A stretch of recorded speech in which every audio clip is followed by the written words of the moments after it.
Bismillahirrahmanirrahim. Assalamualaikum warahmatullahi wabarakatuh. Alhamdulillahirabbil alamin wa bihi nasta'in wa ala umuri dunya waddin. Wassalatu wassalamu ala asrofil anbiya wal mursalin wa ala alihi wa sahbihi ajma'in, amma ba'du. Allahumma shalli ala sayyidina Muhammad wa ala ali sayyidina Muhammad. Yang terhormat guru mata pelajaran sejarah kebudayaan Islam, yakni Abi Amirullah SPDI, serta adik-adik sekalian yang kakak banggakan. Di sini kakak berterima kasih kepada Abi Amirullah SPDI yang telah memberikan kesempatan kepada kakak untuk memberikan materi kepada adik-adik sekalian. Sebelumnya kakak akan memperkenalkan diri. Nama kakak Ashari Nur Wahidatur Rahim dari Sekolah Tinggi Ilmu Tarbiyah Sirojul Falah Bogor. Kakak sedang menjalankan tugas POPK. Langsung saja, materi yang akan kakak berikan yaitu tentang Daulah Umayyah. Yang pertama, latar belakang berdirinya Daulah Umayyah. Setelah wafatnya Khalifah Utsman bin Affan karena terbunuh, maka berakhirlah kepemimpinan Khulafaur Rasyidin yang ketiga dan dilanjutkan selanjutnya digantikan oleh Ali bin Abi Thalib, Khulafaur Rasyidin yang keempat. Namun ternyata semua kaum muslimin mau membaiatnya, termasuk Muawiyah bin Abi Sufyan. Perselisihan antara Khalifah Ali bin Abi Thalib dengan Muawiyah Abi Sufyan karena adanya keinginan kuat Muawiyah untuk menuntut keadilan atas wafatnya Khalifah Utsman bin Affan.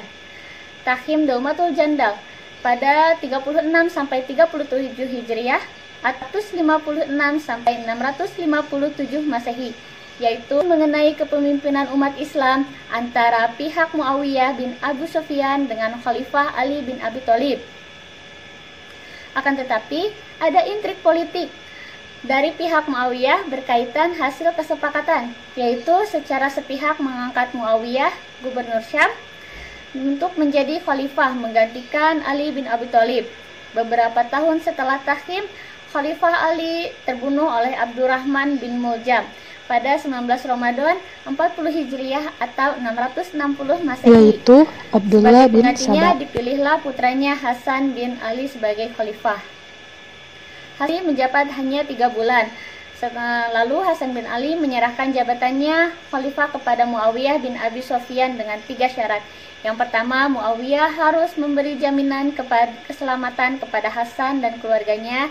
Yang kedua, Muawiyah harus menjaga keselamatan dan nama baik Ali bin Abi Thalib. Yang ketiga, setelah Muawiyah wafat, penentuan khalifah harus diserahkan kepada musyawarah kaum muslimin. Yang kedua, Khalifah Daulah Umayyah. Peristiwa penyerahan jabatan itu disebut dengan peristiwa Amul Jammah atau tahun persatuan yang terjadi pada Rabiul Akhir tahun 41 Hijriah atau 661 Masehi. Peristiwa tersebut mengukuhkan Muawiyah sebagai khalifah dan menandai berdirinya dinasti Daulah Umayyah. Kemudian Muawiyah memindahkan pusat kekuasaan dari Madinah ke Damaskus atau Suriah. Daulah Umayyah berkuasa selama 90 tahun dari tahun 41 sampai 132 Hijriah atau 661 sampai 750 Masehi. Selama berkuasa, Daulah Umayyah terdapat 14 khalifah. Berikut adalah nama-nama khalifah pada Daulah Umayyah.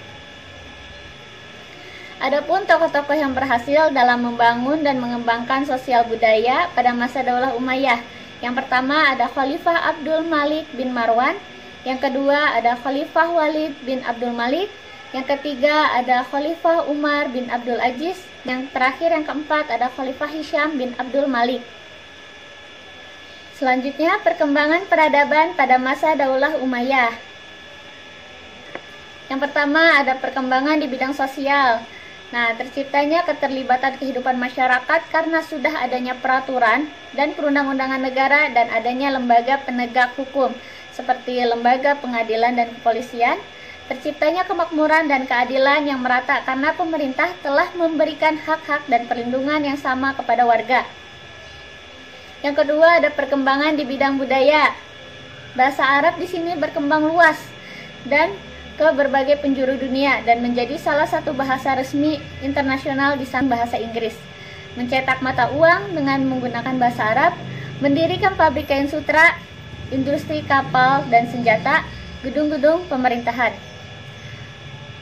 Dan juga di sini membangun irigasi sebagai sarana pertanian, membangun kota Basrah dan Kufah sebagai pusat perkembangan ilmu dan adab, dan terpeliharanya dan terjaminnya masyarakat kelas bawah seperti anak yatim lumpuh, orang lumpuh, buta, dan lain-lain.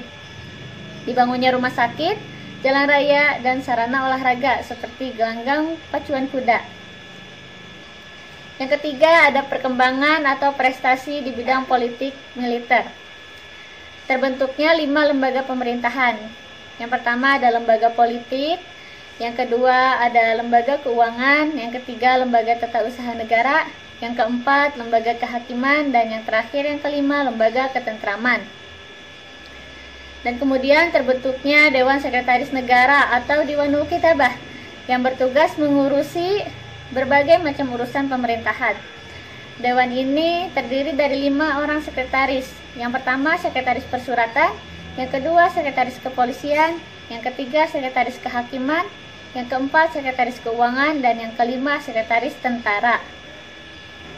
Kemudian di sini untuk mengurusi keselamatan khalifah dibentuklah al-hizabah atau ajudan. Semua orang yang akan menghadap khalifah harus meminta izin kepada al-hijabah. Perlu adik-adik ketahui, setelah dipimpin Muawiyah telah terjadi perubahan dari sistem pemerintahan, yaitu dari sistem demokrasi menjadi sistem monarki atau kerajaan. Ciri-ciri sistem monarki atau kerajaan di sini adalah pertama, raja adalah penguasa tunggal yang wajib ditaati oleh seluruh rakyat.